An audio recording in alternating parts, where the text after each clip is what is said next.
Sandy Mines was a lead mining operation that existed in Sandy Valley for about a 100-year period, starting in the 1820s, just after Missouri admitted to the Union. And the last credible piece of evidence regarding Sandy Mines exists about 1920. The vein of lead existed in pockets at a depth anywhere from 7 feet to 10 feet, all the way down to some shafts that were as deep as 100 or 110 feet deep. Sandy Mines was a very small operation from the beginning, even though it developed a wealth of ore in its first 30 years. It never was anything more than a boom town. There were no definite long-term periods of mining going on there, only because the mine was susceptible during the rainy seasons to being filled with water. So you would see several years of activity that indicated that several hundred pounds of ore were removed during this year, or during its most active period, 5,000 tons of ore are removed during its first 30 years of operation, where the breadth of where the ore comes from during its operation time period. But it is then mined off and on over that 100-year period, sometimes producing more, sometimes producing less, sometimes laying dormant and filled with water for several years before another proprietor comes along and kind of gets operations cleaned up, and then mining resumes. During the 1840s, you see a much bigger influx of immigrants into the U.S. So the mining operation lends itself to people that are coming from outside areas looking for work. And so it contributes to the people that are settling in the Sandy Valley area and in somewhat of the surrounding communities to be able to set up homesteads and be able to not only farm but also work during their off seasons in the mine. Many of the proprietors, if not all of the proprietors, were really hoping to strike it rich with the Sandy Mines operation, but the areas to the south were much more lucrative in ore. And so what you see again in that cyclical development is one proprietor gives up when another comes on and believes that they've got the next best method to striking it rich. Well, at the time in which they've decided to move on to other ventures, another company or another person is running operations at the mine. When we first went on site, we were really astonished to find just the number of sinkholes that were in and around the wooded areas. There's a bunch of holes right in a perfect line. You'll see sinkholes that some are as wide as 40 feet in diameter, down to 3 and 4 and 5 foot in diameter little pit mines or very small sinkholes. Probably steeper than the other ones too. We made our way to where the south entrance, as it's now been called, we were confronted with a 100-foot wide hole. Wow, that's pretty cool. Descending into the ground that almost looks like a cave entrance that goes down about 70 feet or 75 feet before it went into water. And then there was really no way to measure the depth that the water was at the bottom of that entrance. So we're looking down into a hole that may have been 100 feet or more below the surface. Huh. Surrounding that hole, there were a couple of man-made ponds and several small sinkholes that indicate that those were pit mines of some kind, where lead would have been found on the surface and then dug out until there was no more paying amount there at the surface, and then they moved on. Everybody flash their lights up there. There really is no remnants remaining from the Sandy Mines era, other than what are pit mines, some sinkholes, and small foundations from either buildings or equipment that would have been installed on site. During its heyday, though, all of those foundations, those sinkholes, would have contained material for operations, either buildings to hoist machinery, people, equipment, or into and out of the mine. It would have been bustling at certain times of the year.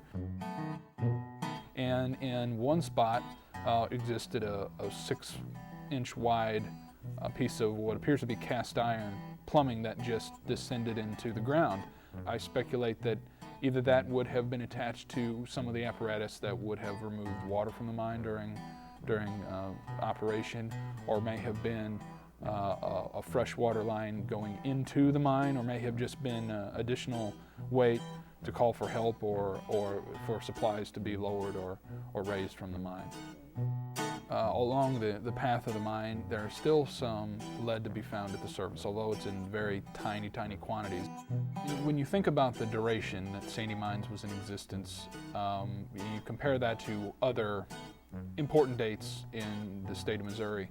You've got to remember 1803, that the Louisiana Territory is acquired by the U.S. In 1821, Missouri is admitted to the Union. But it's just a few years later that Sandy Mines begins operations, just 3 years after that in 1824. And then, of course, you have the Civil War, which is right during the middle of operations. And then the last credible source is just outside of 1920. So, you know, it's all happening right in and around very important dates to the region. Even as late as 1877, you can still see credible operations and a real-life community that was living in the area when you find out that a pair of miners nearly lost their lives to a premature blast in December of 1877, or that two miners get into a fight and one stabs the other over a matter of just a few cents later that same year. But it really gives you a sense of personality, and that these were really living, breathing people that were operating and living in that community during the time.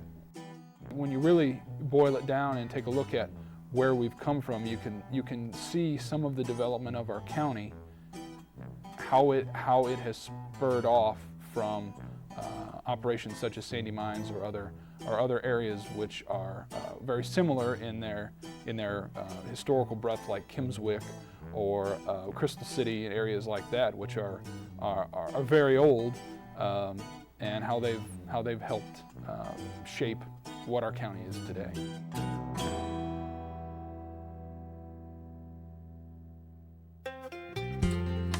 What I've called this is the Google Earth Project, only because it centers around the use of Google Earth to get in and out of the actual content that you're seeing here. The main content is in the atlases of Jefferson County, in the 1876 atlas and the 1898 atlas. This is Sandy Creek, and I used Google Earth and the overlays and the atlases to plot a route that took ore out of Sandy Mines through Sandy Valley, through what was the small town of Horine that existed then, and into Herculaneum. Once I got started on that, it just made sense to take a look outside of just those what are essentially 2 or 3 pages in the atlas, and you really get a feel once you take a look at this and overlay it, how the county has changed, and in ways that the county has not changed over the years. As you can see from this shot, what you tend to find when you spread this out over the entire county is that a lot of the areas that are broken up into very small subdivision or very small parcels of land, from a satellite view that you get with Google Earth, once you overlay something that's been surveyed 100, 150, 200 years ago, is you see that, generally speaking, those survey markers still exist today. They're existing in tree lines and fence lines. If they border creeks, those very square, very man-made survey lines still exist, even though they may have been surveyed so many years ago. For those people with more or less a passing interest in county history, what they can get out of the Google Earth project is there are a lot of place names that existed back in 1898 or even earlier than that don't exist today, or are simply named in roads that have made their trip through time and still exist today. Areas like Sulphur Springs, areas like Rush Tower or Selma, those were actual townships. Those were areas that actually housed post offices. In order to get this, first off, you need a Windows computer equipped with Google Earth, an active internet connection, and you simply open your web browser, whichever web browser you use, and search for Jefferson County, Missouri History Online. And that will take you to our county's Historical Society website. This content is linked through their website. So you'll just need to access the County Historical Society site, and that'll take you right to it. And you'll simply click on the atlas of your choice once you get to the page, either the 1876 or 1898 atlas. And if you're properly equipped with the Google Earth software, it will load right up. And given just a couple of minutes to load the individual overlays, you'll be looking at the maps we've been talking about.